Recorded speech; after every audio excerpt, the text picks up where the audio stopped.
My name is Marc Ruel. I'm a cardiac surgeon in Ottawa, Canada, and I'm joined by my colleague and friend, Dr. Sigrid Sandner from the Medical University of Vienna.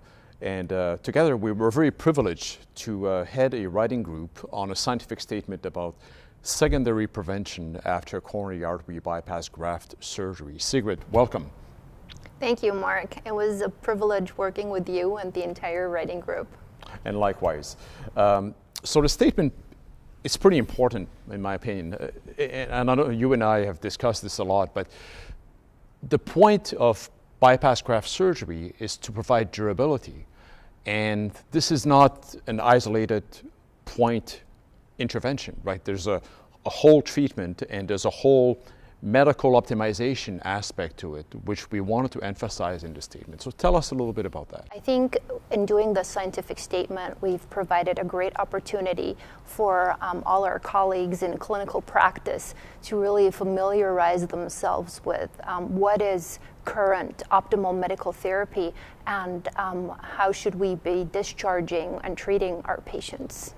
Absolutely. And I think with the support of the American Heart Association, we were privileged to put together a great writing committee.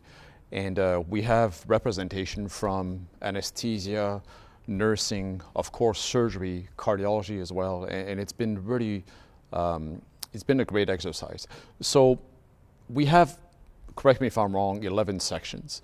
And we cover things from antithrombotic therapy to even mental health optimization after bypass surgery.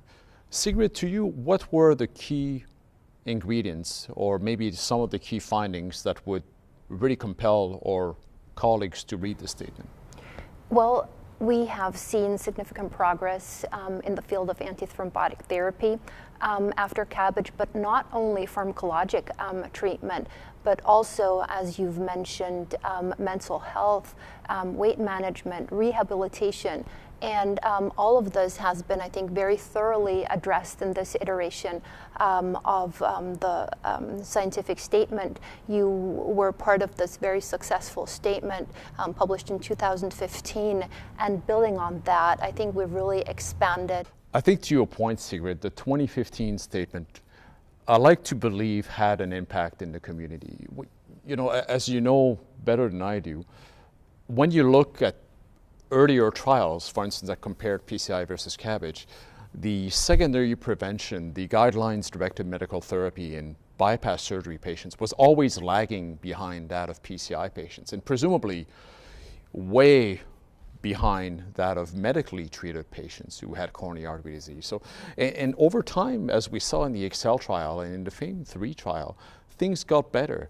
And I like to believe that the American Heart Scientific Statement of 2015, to your point, had a small effect in making this very important difference happen. But yet, to your point, you know, there have been so many developments in the last 10 years from all aspects of the statement. So I think our readers and our colleagues and primary care physicians, cardiologists who take care of CABG patients, I think they'll find a lot of useful information. I certainly learned a lot, and I just wanted to get perhaps your final thoughts around the role of the writing committee and what the use of the statement is going to be.